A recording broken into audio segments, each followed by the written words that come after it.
Week 1 of the NFL season is here. First up are the Buffalo Bills for the Baltimore Ravens, a rematch from the division round of the postseason. The Ravens fell 27-25.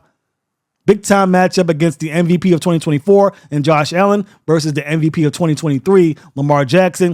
A lot of discourse and conversation around whether or not Lamar Jackson should have won the MVP in 2024, considering he had the much better statistical season. But Josh Allen does get that award. Now these two teams face off. Many assume that these guys will be in the postseason in some way, shape, or form as they look to try and get over the hump and reach the Super Bowl for the first time. Now, the Ravens and Bills played twice last year.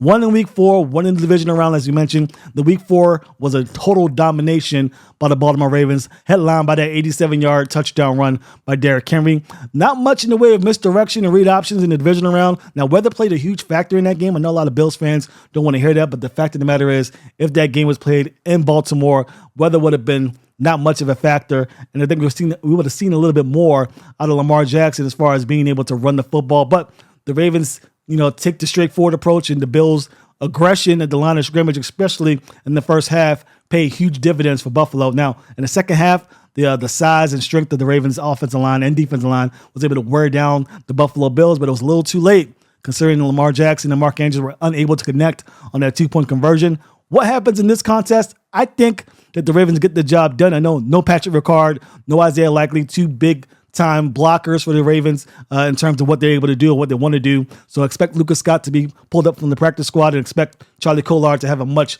bigger role on this offense. But I don't expect too much 11 personnel, even though the Bills' secondary is a little limping. They're limping over here coming to this game in week 1. But I still think the Ravens want to rush the football, wear down that defense, and then if they have a chance to attack them in the passing game. So my thoughts, Ravens win pretty easily. I want to say 35-17, but I'll be nice. Week 1, 28-20. I still think the Ravens get the job done.